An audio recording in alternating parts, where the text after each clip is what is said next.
ahora un informe precisamente sobre la situación de los venezolanos en nuestro país tras el anuncio del gobierno de demandar pasaporte y visa vigente a partir del 15 de junio. Esto pues obviamente ha despertado toda clase de reacciones y por supuesto pues a los venezolanos preocupa especialmente. Luego de ver este informe vamos a conversar aquí en nuestros estudios con el embajador Carlos Escur.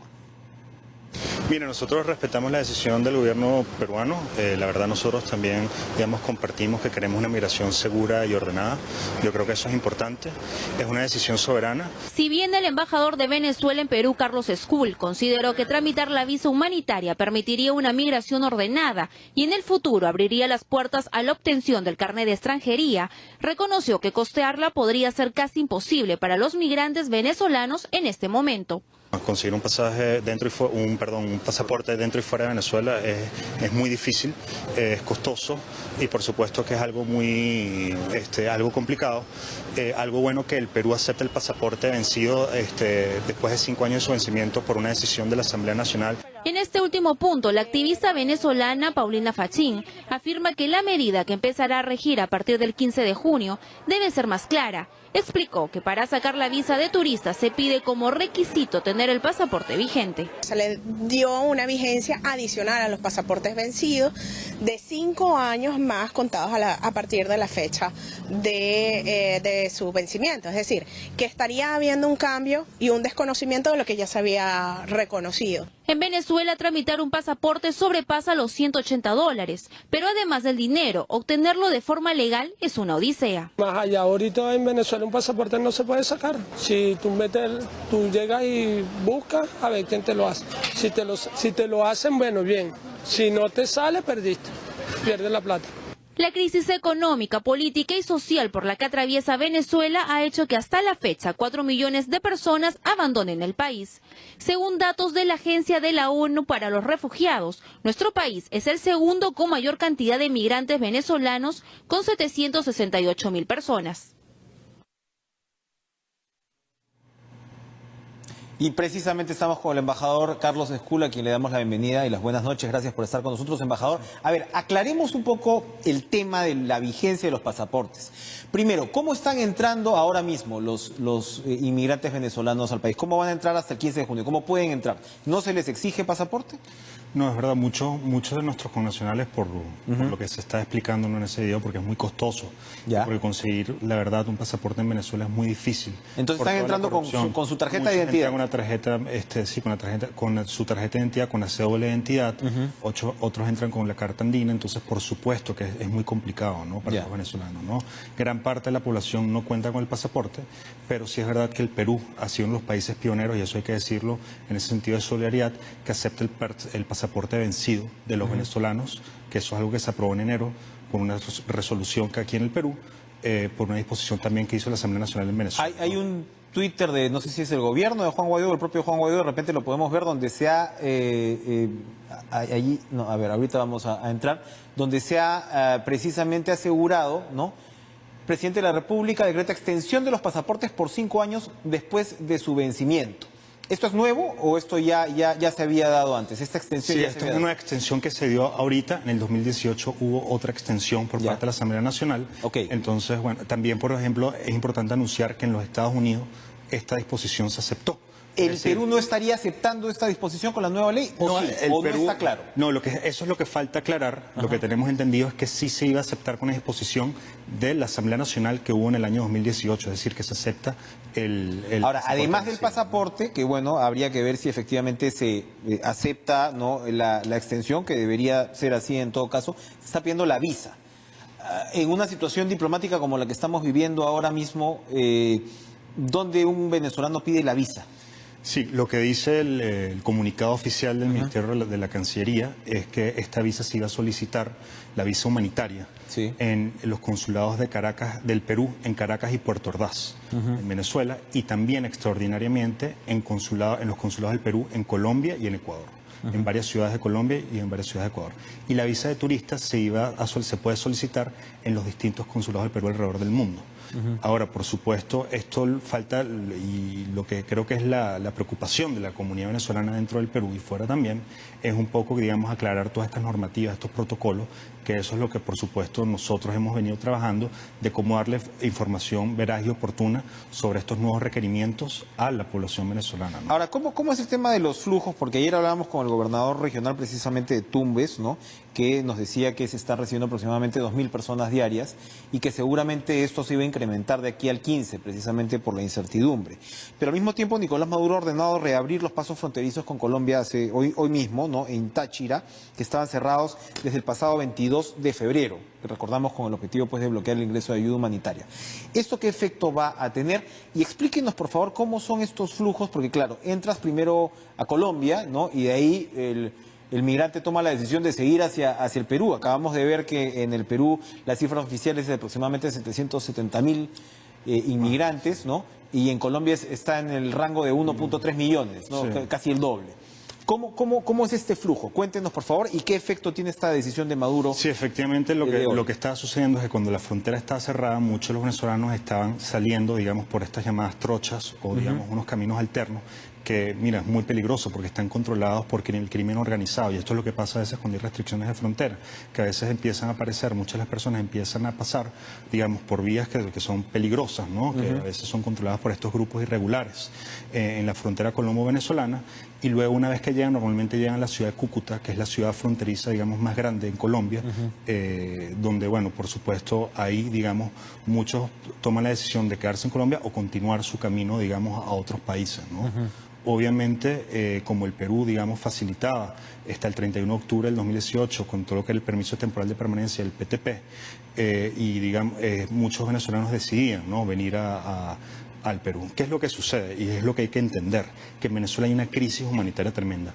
Hoy mismo ACNUR dijo que ya hay 4 millones de venezolanos que han salido del país y que pueden ser considerados como refugiados. Es decir, las personas en Venezuela no se quedan por todo el tema de medicina, por todo el tema de alimentos, por todas las carencias que existen, no salen, digamos, en una situación normal. Es decir, salen huyendo prácticamente. Es decir, aquí hay una crisis humanitaria y eso es lo que tenemos que entender. Yo creo que uno de los aspectos positivos, quizás, que se puede decir de la visa humanitaria es que, como bien lo decía el reportaje, una vez que la persona lo logra tramitar, puede entrar con una calidad migratoria óptima al Perú, es decir, con el carnet de extranjería, que le permite trabajar, acceder a los servicios públicos, pero, por supuesto, hay otros aspectos que los que tenemos que trabajar, que es como el tema del pasaporte, que obviamente, como bien lo decíamos, es un documento complicado, que muchos venezolanos no lo tienen, y también, por supuesto, la interrogante que hay muchos en la comunidad venezolana de que muchos tienen familiares, ¿no?, en Venezuela, claro. Están quizás esperando traerlos más adelante, y por supuesto lo que yo creo que lo que tenemos que hacer conjuntamente con el gobierno peruano es darle información oportuna en todos estos distintos temas para que los venezolanos tengan información clara, ¿no? Han salido 4 millones, efectivamente, como usted acaba de decir. ¿Cuántos más podrían salir? Claro, evidentemente todo depende de lo que demore ya la caída, pues, del régimen de Maduro, que se está tomando mucho más tiempo, lamentablemente, de lo que se hubiera esperado. Pero ¿cuántos más pueden salir? Sí, mira, la verdad, como tú bien lo decías, esas son las estimaciones de verdad, y justamente lo estaba diciendo ACNUR, que también lo estaban mencionando representantes de ACNUR aquí en el Perú, de que estaban entrando 2.000 personas diarias, y eso es por la situación grave que es en Venezuela. Y yo creo que aquí el mensaje, lo que hay que entender es que esto va a seguir, por la situación tan grave que tenemos, esto va a seguir sucediendo y hasta que el señor Nicolás Maduro no se vaya al poder. Es decir, es por eso que esto es un problema ya de seguridad regional. El tema de Venezuela no es algo nada más de los venezolanos, sino que también es algo que afecta a toda la región, y por eso esta presión tiene que continuar. Entonces, por supuesto, aquí tenemos una crisis migratoria tremenda, y ahí hay dos cosas importantes. Una, por supuesto, que ya para que entenderlo en números, ya al ser 4 millones de migrantes es la segunda población de refugiados más grande del mundo después de Siria, de los sirios. Es decir, para que entendamos la magnitud de este problema. Y segundo, también es que, por supuesto, además de seguir presionando al señor Maduro, porque eso sería el principio, el fin de la crisis migratoria venezolana, cuando este señor se vaya, porque los venezolanos huyen porque este señor tiene destruido al país y es el gran culpable. También hay que hacer un llamado a la cooperación internacional, a los organismos internacionales, para que entiendan la magnitud de este problema, ¿no? Que también tiene las mismas dimensiones que otras crisis migratorias en el mundo. Y yo creo que ahí hay que trabajar aliado con los organismos internacionales, con organismos multilaterales y con el gobierno peruano, para que también esta crisis pueda ser atendida de la manera que es necesaria. La población receptora, en este caso pues la peruana, evidentemente enfrenta pues también un debate, ¿no? Hay desde brotes de xenofobia, ¿no?, hasta quienes comprenden, ¿no?, la situación, y en la mitad, ¿no?, evidentemente también hay quienes delinquen, ¿no? O sea, y se ha visto algunos grupos que han sido extraditados, ¿no?, de regreso, me parece que han sido 3 ya, ¿no?, los grupos que han sido extraditados. ¿Qué tan grave, qué tan compleja es la situación de la criminalidad venezolana en el Perú, según la información que usted maneja? Mira, nosotros la información que manejamos es que hay 830.000 venezolanos en el Perú. Es decir, y que la gran mayoría de los venezolanos lo que quieren es trabajar, quieren salir adelante, es gente buena, es gente digna. Y por supuesto que sí se ha visto casos donde lamentablemente, hay que decirlo, hay venezolanos que han cometido delitos. Y lo que nosotros hemos percibido dentro de la comunidad venezolana con la que hemos hablado, sobre todo en los conos de Lima, es que ellos mismos rechazan estas actitudes, porque es decir, por la actuación de un individuo se daña la imagen de la gran mayoría de los venezolanos que quieren trabajar. Ahora, yo creo que lo importante es trabajar en las propuestas, ¿no?, de cómo, digamos, aliviar esas tensiones sociales que quizás puedan existir. ¿Cuáles serían unas propuestas? Una de las cosas que tenemos que hacer es que hay muchos profesionales venezolanos que tienen incluso títulos universitarios o técnicos que están en la economía informal.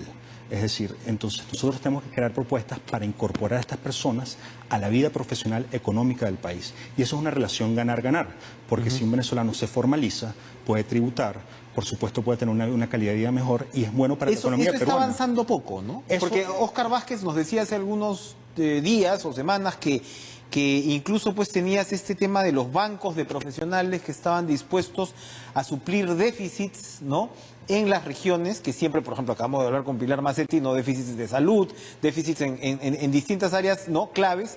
Pero entonces esto no ha avanzado como se Mira, debería. sí, yo creo que se está avanzando y hay conversaciones con el gobierno peruano porque en verdad sí hay un interés de que esto avance, porque es un capital humano que se puede aprovechar, como tú bien lo decías, los médicos, ¿no? Haría mucha falta, me imagino, y creo que es una necesidad, sobre todo en las provincias peruanas, que por qué no llamamos médicos de salud, médicos que quizás están dispuestos, que si se logra reconocer sus títulos, logran colegiarse, luego también pueden ir a... ¿Cuál es el proceso ahí? ¿Quién entra a tallar ahí? ¿El gobierno? ¿Pero es Cancillería, el Ministerio de Salud? ¿Cómo están conversando en el caso de los médicos? Y mira, nosotros ahí de verdad que hemos recibido mucha cooperación de parte del gobierno peruano en este sentido. ¿Qué es lo que pasa? Lamentablemente por la situación de la que se vive, muchos venezolanos están llegando a veces con sus títulos universitarios sin apostillar. Entonces nosotros estamos trabajando con la superintendencia, la SUNEDU, ¿no?, de las universidades, que es el organismo competente en ese sentido, para buscar métodos alternativos que quizás puedan sustituir la apostilla. Y ahí eso lo estamos haciendo con diversas ONGs que también están apoyando, como tú bien decías, el caso de Óscar, y otros también ONGs donde estamos trabajando en conjunto para poder, digamos, aliviar ese proceso. Luego, ¿qué es lo que pasa? Cuando el venezolano logra apostillar su título o logra, digamos, legalizar su título según las normativas de la SUNEDU, después tiene que ir a los gremios. Y cada gremio, digamos, es distinto, ¿no? Primero que son entes autónomos y luego proceden a colegiarse. ¿Qué es lo que sucede? Que por supuesto a veces los requisitos, los costos son muy altos. Por cierto, la SUNEDU logró un gran avance, que es que bajó el precio, creo que de 640 soles a 300 para que los venezolanos puedan hacer ese trámite, y en verdad eso es lo que estamos muy agradecidos con el gobierno peruano. Pero por supuesto, en ciertos colegios autónomos, digamos, hay que hablar, digamos, sobre ciertas normativas, ciertos costos que quizás impiden a los venezolanos por supuesto colegiarse. Entonces eso, lo que hay que buscar es un trabajo en conjunto entre el gobierno, los gremios, las universidades, donde los venezolanos también podrían convalidar sus títulos, y también, ¿por qué no?, los gobiernos regionales, que también se pueden beneficiar en lugares en el Perú donde quizás hay brechas y los venezolanos profesionales pueden llenar esa. Si se hace un trazo grueso, porque claro, ese también es otra preocupación que puede despertarse en la sociedad, ¿no? De repente ya han salido los venezolanos que tenían los medios, ¿no?, para poder salir, y probablemente la migración que venga va a llegar pues en condiciones mucho más precarias. ¿Qué responde a eso? Mira, es evidente que la situación en Venezuela es muy difícil. Y es verdad, pero hay venezolanos que son profesionales, que son técnicos, y la verdad, venezolanos que también...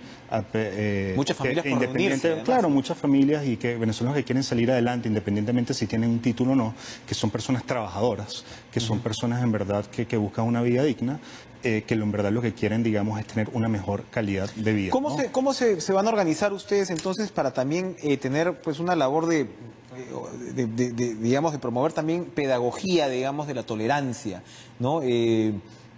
Eso se está haciendo como se debería haber manifestaciones más claras de venezolanos en el sentido de, oiga, nosotros estamos viniendo por supuesto, usted es una presencia permanente en medios, Paulina Fachín, pero ¿cómo ir un paso más allá? ¿Lo están pensando, lo están planeando? No, mira, sí, la verdad que es algo que hemos hablado, como tú le decías, con Oscar, con Paulina, con distintos dirigentes importantes, de cómo también podemos un poco enseñar, digamos, y mostrar. Yo creo que muchos peruanos también lo han visto, porque ha sido un país muy solidario, ¿no? Esa bondad y esa capacidad de trabajo y de salir adelante del venezolano.